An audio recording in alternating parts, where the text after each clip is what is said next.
A man dies in Greece, year 306 AD, never visits Romania, never speaks Romanian, never knows Romania will exist.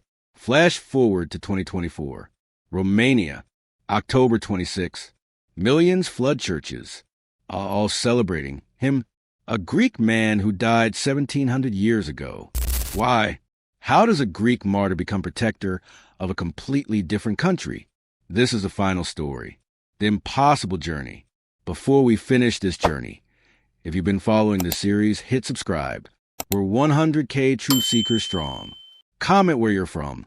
Let's see how far Demetrius' story has traveled. Now, the answer: through a merchant who risked death in a plague village, through icons painted by monks who never met him, through a name whispered by mothers to sons for 17 centuries. This is how a Greek warrior became Romania's protector, not through conquest, not through power, through something stronger. After the miraculous defense of Thessalonica, Demetrius' fame explodes to the Byzantine world. His church becomes the second most important Christian pilgrimage site after Jerusalem.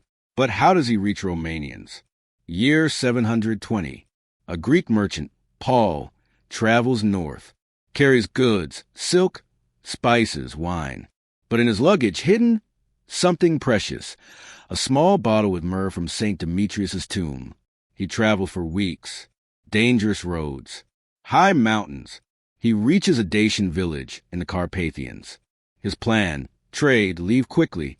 But he finds something unexpected: an entire village dying. Plague, 30 families, over half sick, corpses in streets.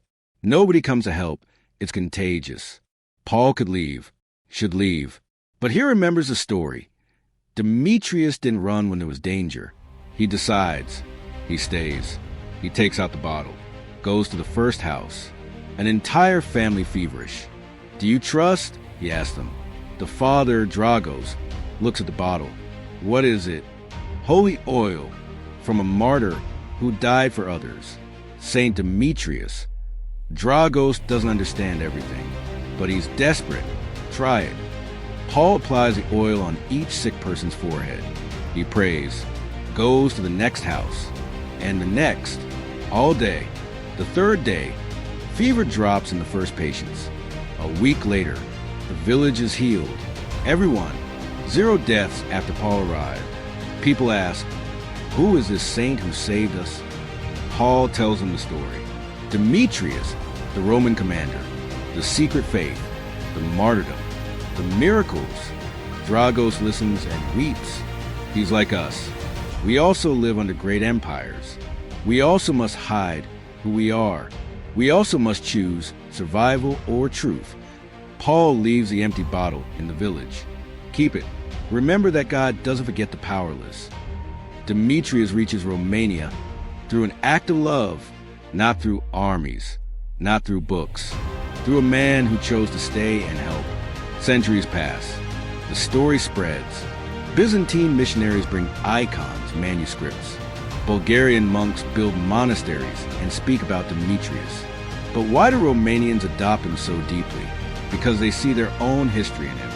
Demetrius lived under a brutal empire, forced to choose between survival and faith.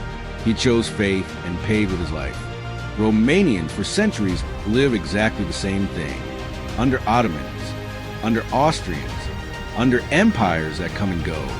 They must hide their faith, language, identity. But they don't give up. In Demetrius, they see courage. In Demetrius, they see resistance. In Demetrius, they see proof that the small can defeat the great. And there's something else crucial. Demetrius isn't just a passive martyr. He's a warrior, defender, protector. He appears on walls when the city is attacked. For Romanians, a people constantly at the border of empires, always invaded. They need a heavenly protector, someone who fights for them when they can no longer fight alone. So they adopt him. Year 1848. A young priest, Father Demetrius, faces Ottoman soldiers in his village church. They demand he renounce his faith, convert to Islam, or die. Father Demetrius thinks of his name, of the saint who refused the emperor, who chose truth over survival. He looks at the soldiers. His voice doesn't shake. I am Demetrius, My name means I choose truth over power. I choose faith over fear. Do what you must. They execute him in front of his congregation. But as he falls, something happens. The villagers don't run, don't convert. They stand firm. One by one, they say their names. I am Demetrius. I am Demetrius. I am Demetrius. The soldiers leave. The village survives. And that year, every boy born in that village is named Demetrius. Romanian rulers named their sons Demetri. Demetri Cantemir, Romania's greatest scholar, writes, I bear the name of one who chose truth over power. May I do the same. The name spreads through the people. In every village, at least a few boys are named Demetri or Demetri. Hundreds of churches are built, not grand cathedrals, simple wooden churches, in villages lost in the mountains. But each has Demetrius' icon. Each tells a story. The date of his death, October 26, becomes a major celebration. But Romanians add something unique. In the agricultural calendar, October 26th is the end of autumn, the last warm day. After this,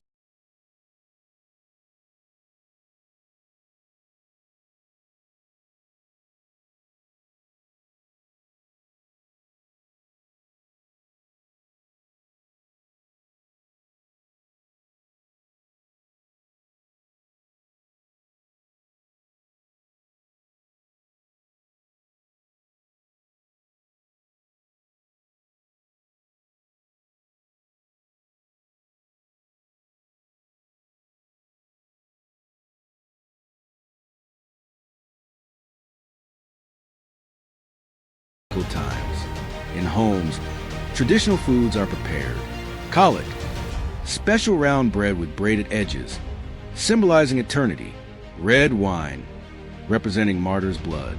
Apples, for life's sweetness that persists even in winter. Elders tell stories to children. Demetrius was brave when it was hard, and you must be brave too. Year 2023. An 8-year-old boy, Andrew, from Yashi. Hard life. Father working in Italy, mother sick with cancer, little money, uncertain future. October 26, grandmother takes him to church. Andrew doesn't want to go. Why? God doesn't help us. Grandmother takes his hand. Come, listen to the story. At church, the priest speaks about Saint Demetrius. Andrew listens, half interested, but one part catches him. Demetrius didn't have an easy life, but he was brave, and courage is stronger than any empire. After the service, Andrew lights a candle. Saint Demetrius, help my mother. Nothing magical happens immediately. Mother remains sick. Father remains in Italy. Life remains hard. But 3 months later, something changes. Not instant, not dramatic. Mother's cancer goes into remission. Doctors are surprised. Rare, they say. Lucky. Andrew doesn't call it luck. Every night before bed, he whispers to the small icon his grandmother gave him. Saint Demetrius, thank you. You taught me that courage isn't about easy answers. It's about not giving up when everything is hard. October 26, 2024. Andrew is 9 now. He's at church again. This time, his mother stands beside him, healthy, smiling, wearing a headscarf to cover hair still growing back. They light a candle together. Saint Demetrius, she whispers, tears in her eyes. You showed my son what I was too weak to show him. That faith is stronger than fear. That hope is stronger than despair. Andrew squeezes her hand. Mama, will you tell the story to my children one day? She smiles. Yes, just like grandmother told me. Just like her grandmother told her. The story that traveled from Greece to Romania, from 306 AD to today. The story of the man who chose truth. Across Romania, millions do the same. In Bucharest grand cathedrals, in village churches lost in the Carpathians, in homes where grandmothers tell the same story they heard as children, not because a Greek man visited their land, but because courage has no borders, sacrifice has no language, truth has no nationality. Let's go back, all the way back, to where this started. Year 306 AD. A prison cell in Thessalonica. A Roman commander named Demetrius. Alone, broken, waiting for death. He has no idea that 280 years later, he'll appear on city walls as a warrior of light. He has no idea that his blessing will give an untrained boy the power to defeat a legendary gladiator. He has no idea that merchants will carry his name north, that monks will paint his face, that mothers will whisper his story to their sons. He has no idea that 1,700 years later, in a country that doesn't yet exist, speaking a language he's never heard, millions will call him protector. In that dark cell, he only knows one thing. He chose truth, even though it cost him everything. That single choice echoed through time like a bell that never stops ringing. From secret teacher to martyred prisoner, from healer to ghost warrior, from Greek saint to Romanian protector. One man, one choice, one life that refused to stay dead.